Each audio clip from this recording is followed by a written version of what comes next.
જય સ્વામિનારાયણ વિદ્યાર્થી મિત્રો. તત્વોનું વર્ગીકરણ અને ગુણધર્મોમાં આવર્તિતા આ ચેપ્ટરની અંદર આપણે ઘણા બધા મુદ્દાઓની ચર્ચા કરી, જેવી રીતે કે પરમાણ્વીય ત્રિજ્યા, બરોબર, આ ઉપરાંત આયનીકરણ, એન્થાલ્પી ના મુદ્દાની આપણે ચર્ચા કરતા હતા. આજે આપણે વચ્ચેનો એક નાનો એવો ટોપિક છે તેની આપણે ચર્ચા કરશું. ગત લેક્ચરની અંદર આપણે શિલ્ડિંગ અસરની પણ ચર્ચા કરી હતી. આજે આપણે જે મુદ્દો જોવાના છે એ ખૂબ જ અગત્યનો મુદ્દો છે અને એ મુદ્દો છે આયોનિક ત્રિજ્યા. આયોનિક ત્રિજ્યા. આયોનિક ત્રિજ્યા કોની કહેવાય? તો કે આની પહેલા પરમાણ્વીય ત્રિજ્યા એટલે શું હતું? તો કે પરમાણુની ત્રિજ્યા અને પરમાણ્વીય ત્રિજ્યા કહેતા. તો આયોનિક ત્રિજ્યા એટલે આયનની ત્રિજ્યા. આયનની ત્રિજ્યા એને શું કહીશું આપણે? આયોનિક ત્રિજ્યા કહીશું. ઓકે, તો આયનની ત્રિજ્યા.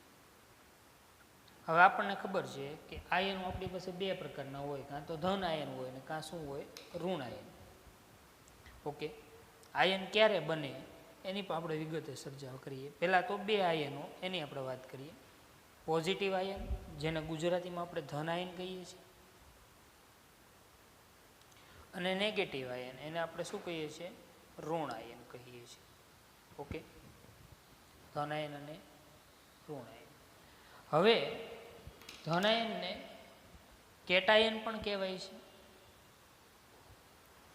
અને ઋણ આયનને એનાયન પણ આપણે કહીએ છીએ. ઓકે, એટલી માહિતી મેળવી કે આયોનિક ત્રિજ્યા સમજવા માટે આપણે શું સમજવું પડે? ધન આયન અને ઋણ આયન વિશે માહિતી મેળવવી પડે. હવે ધન આયન ક્યારે બને અને ઋણ આયન ક્યારે બને? બરોબર, સાવ સામાન્ય ભાષામાં કેવું હોય તો આવી રીતે આપણે કહી શકીએ કે તટસ્થ પરમાણુ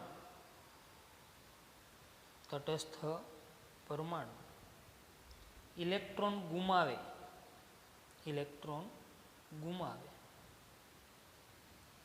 છે ત્યારે ધન આયન બને છે. તટસ્થ પરમાણુ ઇલેક્ટ્રોન ગુમાવે ત્યારે શું બને છે? ધન આયન બને છે. તેવી જ રીતે જો તટસ્થ પરમાણુ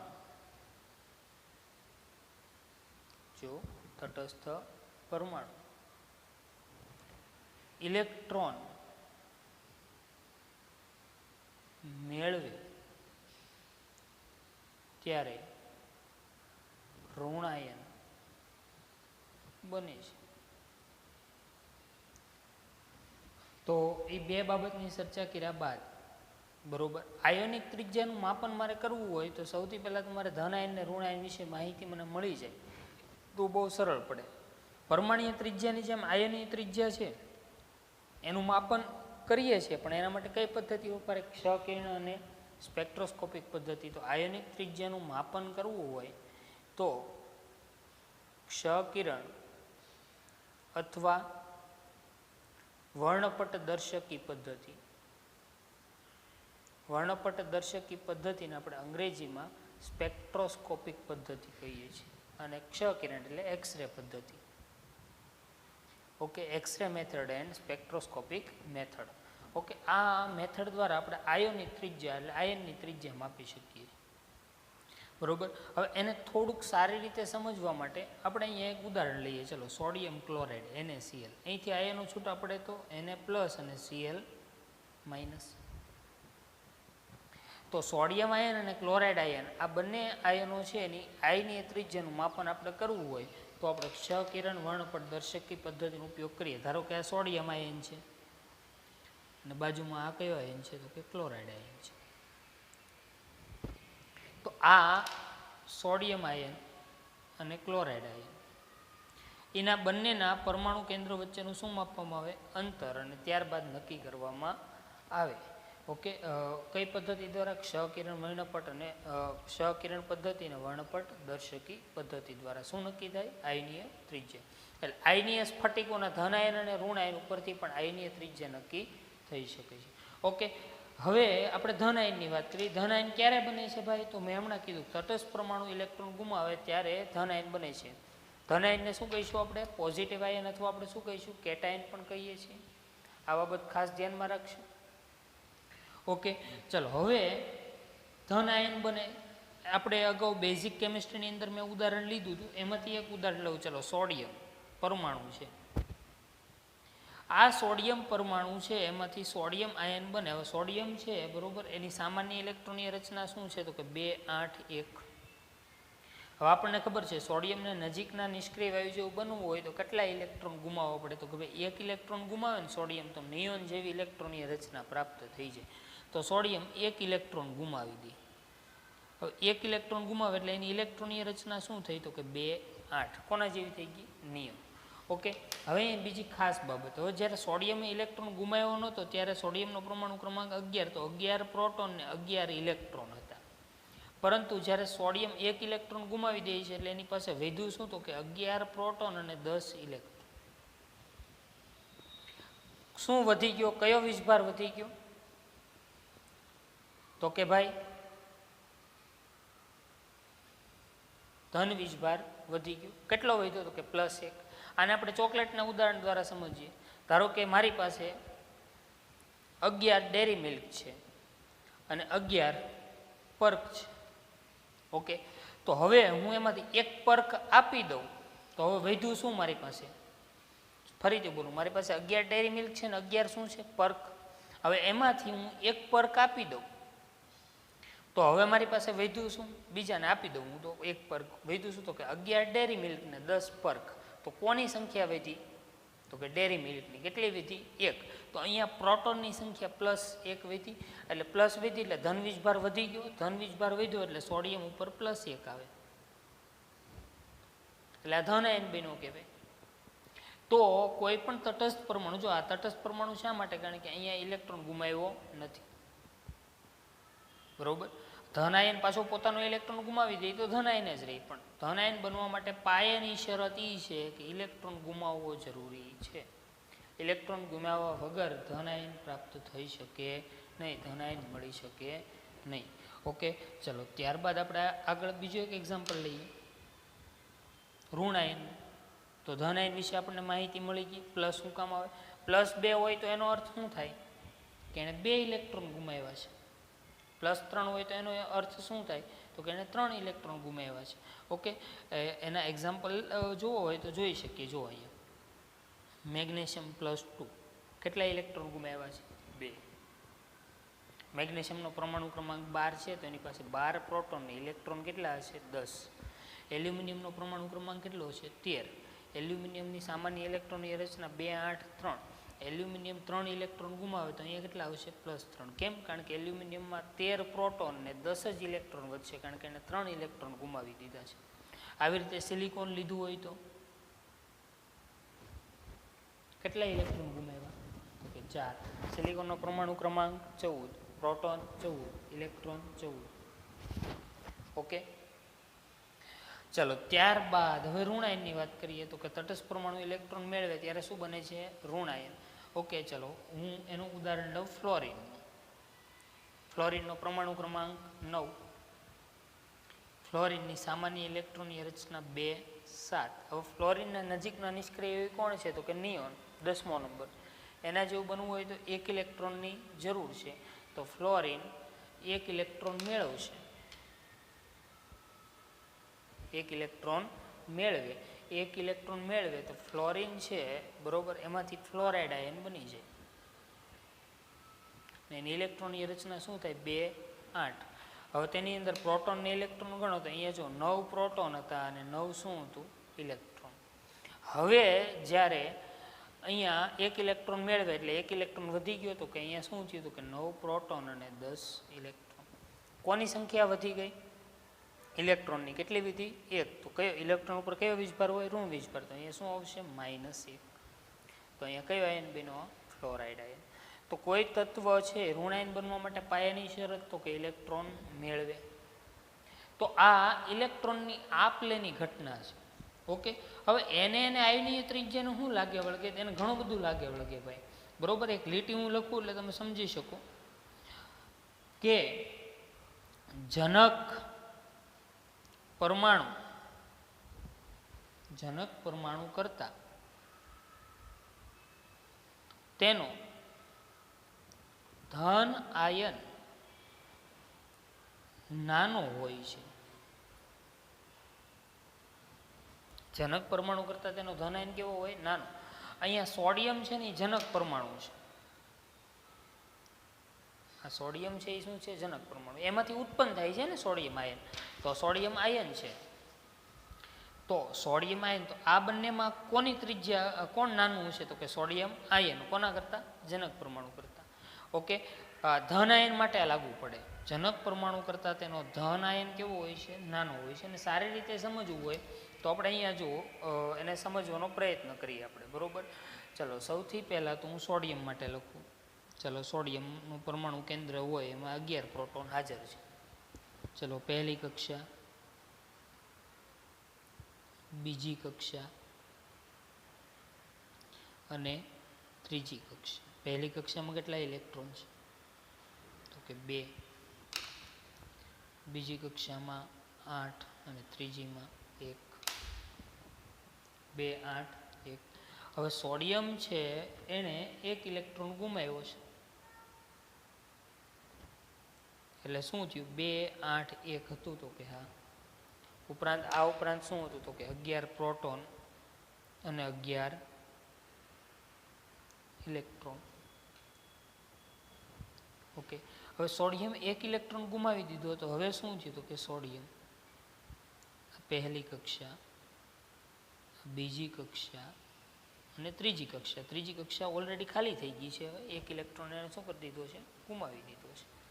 ઓકે, તો હવે ઇલેક્ટ્રોનની રચના શું થઈ? તો કે 2, 8. બરોબર, અહીંયા લખીએ 2, 8. ચલો, અહીંયા શું છે? તો કે 11 પ્રોટોન અને 10 ઇલેક્ટ્રોન. બરોબર, તો આ ઘટના બહુ જ અગત્યની છે. આની ઉપરથી સમજી શકીએ કે ભાઈ જનક પરમાણુ કરતાં તેનો ધન આયન શા માટે નાનો હોય? વાય. સીધું સિમ્પલ દેખાય. અહીંયા 11 પ્રોટોન 11 ઇલેક્ટ્રોનને આકર્ષતા. અહીંયા 11 પ્રોટોન કેટલા ઇલેક્ટ્રોનને? 10 ઇલેક્ટ્રોનને આકર્ષે. પ્રોટોનના લીધે જે આકર્ષણ બળ લાગે એને આપણે અસરકારક કેન્દ્રીય વીજભાર કહીએ છીએ. એટલે કેન્દ્રનો વીજભાર, બરોબર, એની અસર થાય છે અહીંયા. બરોબર, અહીંયા 11 પ્રોટોન 10 ઇલેક્ટ્રોનને આકર્ષે છે. ઓકે, તો અહીંયા ધન વીજભારનું મૂલ્ય ઋણ વીજભાર કરતાં શું થઈ જાય? વધી જાય. આપણે એવું શીખ્યા છે કે પરમાણુમાં જેટલો ધન વીજભાર હોય એટલે શું હોય? ઋણ વીજભાર. એને તટસ્થ પરમાણુ કહેવાય. અહીંયા જો 11 પ્રોટોન અને 11 ઇલેક્ટ્રોન એટલે વીજભાર બેલેન્સ હતો, એટલે એ તટસ્થ છે. પણ અહીંયા તટસ્થ નથી, અહીંયા ઓલરેડી 1 ઇલેક્ટ્રોન ગુમાવી દીધો. એની અસર શું થાય? તો કે આની અસર, કેન્દ્રની અસર, કેન્દ્રમાં કયો વીજભાર વધી ગયો? તો કે ધન વીજભાર વધી ગયો. અને ધન વીજભાર વધવાના લીધે આ જે કક્ષાના જે ઇલેક્ટ્રોન છે એની ઉપર આકર્ષણ બળમાં શું થાય? વધારો. આકર્ષણ બળ વધે એટલે આ જે કદ હતું એની કરતાં આ કદ કેવું થયું? નાનું થયું, સ્મોલ થયું. મોટા કદમાંથી કેવું કદ થાય છે? નાનું કદ. એનું કારણ કેન્દ્રના વીજભારમાં શું થાય છે? વધારો થાય, એની અસર વધી જાય. અને આથી આપણે એમ કહીએ કે ધન આયનની અંદર શું થતું જોવા મળે છે? તો કે કક્ષાઓનું શું થાય? સંકોચન. કક્ષાનું સંકોચન થાય એટલે ત્રિજ્યામાં શું થાય? ઘટાડો થાય. બરોબર. અને જ્યારે સ્પેક્ટ્રોસ્કોપિક પદ્ધતિ દ્વારા જ્યારે માપન કરવામાં આવ્યું ને ત્યારે સોડિયમ જે છે, બરોબર, પરમાણુ, એની પરમાણુય ત્રિજ્યા 186 પાઇકોમીટર હતી. જ્યારે સોડિયમ આયનની પરમાણુય ત્રિજ્યા છે ને ભાઈ માત્ર 95 પાઇકોમીટર જેટલી થઈ ગઈ. એટલે એ શું દર્શાવે છે કે જનક પરમાણુ કરતાં તેનો ધન આયન હંમેશા કેવો હોય છે? નાનો હોય છે. હંમેશા આપણે યાદ રાખશું. બરોબર, તો મેગ્નેશિયમ છે એ કોના કરતાં નાનો હશે? મેગ્નેશિયમ +2 છે એ મેગ્નેશિયમ કરતાં, એલ્યુમિનિયમ કરતાં એલ્યુમિનિયમ +3 કેવો હોય? નાનો હોય. અને સિલિકોન +4 કરતાં સિલિકોન કેવો હોય? મોટો હોય. બરોબર, એટલે આ જનક પરમાણુ થયા અને એમાંથી આયન બન્યા. તો જનક પરમાણુ અહીંયા મૂંઝાય ને, મેગ્નેશિયમ +2 લેસ ધેન મેગ્નેશિયમ, એનો અર્થ એવો કે મેગ્નેશિયમ કરતાં મેગ્નેશિયમ +2 કેવો છે? નાનો છે. ઓકે, આને આમ પણ લખી શકીએ બીજી રીતે, મેગ્નેશિયમ ગ્રેટર ધેન મેગ્નેશિયમ +2, એવી રીતે પણ આપણે લખી શકીએ. તો ધન આયનની વાત કર્યા બાદ, વાત પૂર્ણ કર્યા બાદ હવે આપણે કોની વાત કરશું? તો કે ઋણ આયનની વાત કરશું. ઓકે, ઋણ આયન માટે પણ એક વાક્ય લાગુ પડે. ઋણ આયન, ઋણ આયન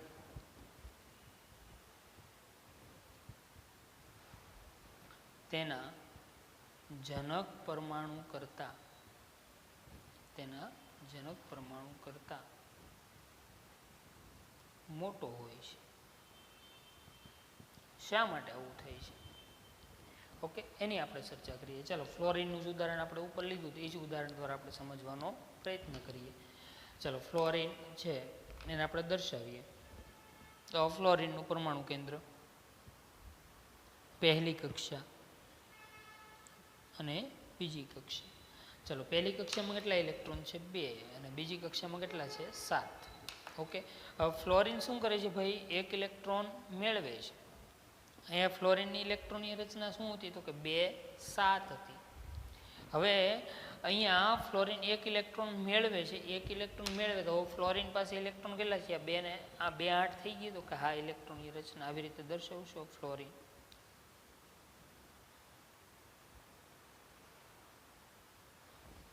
ઓકે, ચલો, અહીંયા શું થશે? ઇલેક્ટ્રોનની રચના અને 2, 8. અહીંયા શું થઈ ગઈ? ઇલેક્ટ્રોનની રચના 2, 8. ચલો, અહીંયા શું હતું? તો કે 9 પ્રોટોન અને 9 શું હતું? ઇલેક્ટ્રોન. તેવી રીતે અહીંયા શું છે? તો કે 9 પ્રોટોન અને 10 ઇલેક્ટ્રોન.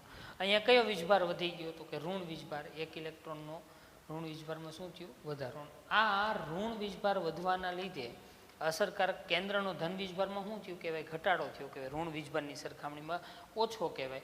એટલા માટે અહીંયા કક્ષા, જો ધન આયનમાં કક્ષાનું શું થતું હતું? સંકોચન થતું હતું. અહીંયા શું થાય છે? કક્ષાનું વિસ્તરણ થાય. વિસ્તરણ થાય એટલે ફેલાય. એટલે અહીંયા કક્ષા વિસ્તરણ પામે છે. કક્ષા વિસ્તરણ પામે છે. ઓકે, અને તેથી કક્ષાઓનું વિસ્તરણ થવાના લીધે બરોબર અહીંયા જનક પરમાણુ કરતાં તેનો ઋણાયન કેવો હોય છે? બિગ, એટલે કે મોટો હોય છે. ઓકે, અને જ્યારે વર્ણપટ દર્શકી પદ્ધતિઓ દ્વારા જ્યારે માપન કરવામાં આવ્યું ત્યારે પણ જોવા મળ્યું કે ફ્લોરિન છે બરોબર, એની પરમાણુ ત્રિજ્યા કેટલી હતી? 64 પાઇકોમીટર હતી. અને ફ્લોરાઇડ આયનની કેટલી જોવા મળી હતી? કે 136 પાઇકોમીટર પરમાણુ ત્રિજ્યા જોવા મળી. 136 પાઇકોમીટર જેટલી પરમાણુ ત્રિજ્યા જોવા મળી. તો આ બાબતો આપણને કંઈક નિર્દેશ કરે છે. શું નિર્દેશ કરે છે? 2 બાબતો શીખ્યા છે આપણે. શું શીખ્યા? તો કે ધન આયન અને ઋણ આયન વિશેની માહિતી મેળવી ભાઈ. એના વિશે ઘણી બધી ચર્ચાઓ કરી. એમાં આની ઉપરથી આખા લેક્ચરનું તારણ એવું નીકળ્યું કે ભાઈ ધન આયન જનક પરમાણુ કરતાં તેનો ધન આયન નાનો હોય અને જનક પરમાણુ કરતાં તેનો ઋણ આયન મોટો હોય છે. આ બધા જ આયનો માટે લાગુ પડે. એવું નહીં કે ફ્લોરિન માટે. ક્લોરિન હોય તો ક્લોરિન ઇલેક્ટ્રોન મેળવે તો એના માટે લાગુ પડે. ઓક્સિજન ઇલેક્ટ્રોન મેળવે તો એના માટે લાગુ પડે. ઓકે, તો આ બાબતની આપણે ચર્ચા કરી. ત્યારબાદ હવે આપણે થોડાક આગળ વધીએ. બરોબર, ગત લેક્ચરની અંદર આમ તો સમ ઇલેક્ટ્રોનિયની ચર્ચા થઈ ગઈ હતી. બરોબર, એની વાતો પણ કરી. આ ઉપરાંત બીજી એક બાબત કે ભાઈ આપણે પરમાણુય ત્રિજ્યામાં શીખ્યા સમૂહમાં ઉપરથી નીચે તરફ જતા પરમાણુય ત્રિજ્યા વધે છે. ઓકે, એની જેમ જ સમૂહમાં ઉપરથી નીચે તરફ જાઓ તેમ આયનીય ત્રિજ્યામાં શું થાય છે? વધારો થાય છે. બરોબર, યાદ રાખશું. સમૂહમાં ઉપરથી નીચે તરફ જતા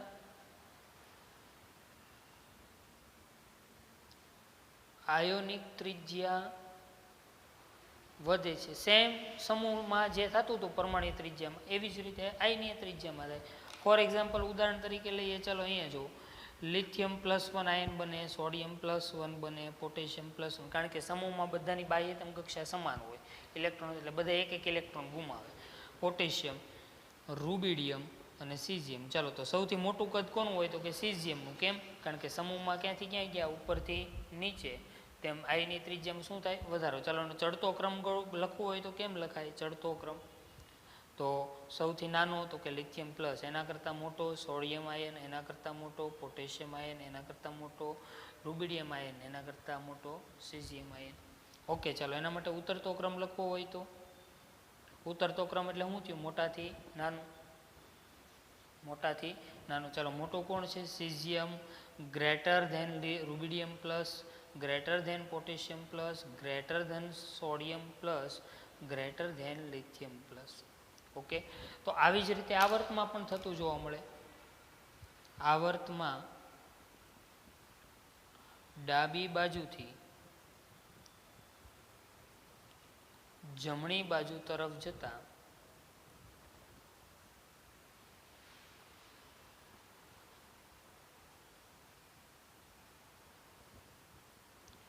આયોનિક ત્રિજ્યા ઘટે છે. બરોબર. હવે એમાં સમ ઇલેક્ટ્રોનીય હોય ત્યારે લાગુ પડે. શું હોય ત્યારે? સમ ઇલેક્ટ્રોનીય હોય ત્યારે. બરોબર. કારણ કે આમાં બધામાં અલગ અલગ હોય, કારણ કે આવર્તમાં બધાની સંયોજકતા સમાન નથી, એટલે બધી જ જગ્યાએ લાગુ પડશે નહીં. પણ સમ ઇલેક્ટ્રોનીય હોય ત્યારે અમુક બાબતો આપણને જોવા મળશે. અમુક વખતે ઘટશે, અમુક વખતે વધશે. સમ ઇલેક્ટ્રોનીયની આપણે ગયા લેક્ચરની અંદર ચર્ચા કરી હતી. બરોબર. સમ ઇલેક્ટ્રોનીય કોને કહેવાય એની પણ આપણે વાત કરી હતી. જોવો જોઈએ સમ ઇલેક્ટ્રોનીય કોને કહેવાય તો કે જે અણુ પરમાણુ કે આયનમાં ઇલેક્ટ્રોનની સંખ્યા સમાન હોય તેને આપણે શું કહીએ છીએ? સમ ઇલેક્ટ્રોનીય ઘટકો કહીએ છીએ. એના ઉદાહરણ પણ લીધા હતા. ઓકે, અહીંયા જો આ બીજો અને ત્રીજો આવર્ત બે મિક્સ છે. બરોબર. હવે જો આ સોડિયમ, મેગ્નેશિયમ, એલ્યુમિનિયમ અને સિલિકોન આ એક જ આવર્તના તત્વો છે. બરોબર. તો એમાં જુઓ આપણે અસરકારક કેન્દ્રીય વીજભાર પણ ભણી ગયા, તેના ઉપરથી કહી શકીએ કે શરૂઆતમાં કદ આઈની ત્રિજ્યા ઘટે અને પછી વધે છે. બરોબર. એટલે અહીંયા બે વસ્તુ થાય. બરોબર. પણ એ કોની ઉપર આધાર રાખે છે? આઈની ત્રિજ્યા ઘટે અથવા વધે છે.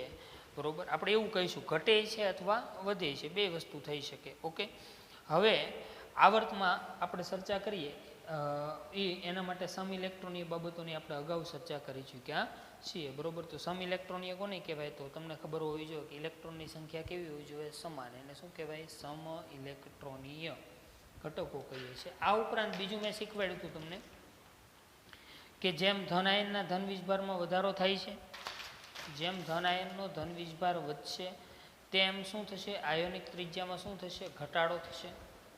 આયોનિક ત્રિજ્યામાં ઘટાડો થાય. અને જેમ ઋણ આયનના ઋણ વીજભારમાં વધારો થાય તેમ આયોનિક ત્રિજ્યામાં શું થાય? વધારો. એના બે ઉદાહરણો પણ લીધા. ત્યારબાદ અસરકારક કેન્દ્રીય વીજભારની પણ આપણે ચર્ચા કરી કે ભાઈ પ્રોટોનની સંખ્યા ભાગ્યા ઇલેક્ટ્રોનની સંખ્યા. બરોબર. જેમ અસરકારક કેન્દ્રીય વીજભારનું મૂલ્ય વધારે તેમ કદ નાનું, જેમ અસરકારક કેન્દ્રીય વીજભાર ઓછો તેમ કદ મોટું. એટલે સુધીની આપણે ગયા લેક્ચરમાં ચર્ચા કરી હતી અને આજે આપણે એટલે સુધી અટકીએ છીએ.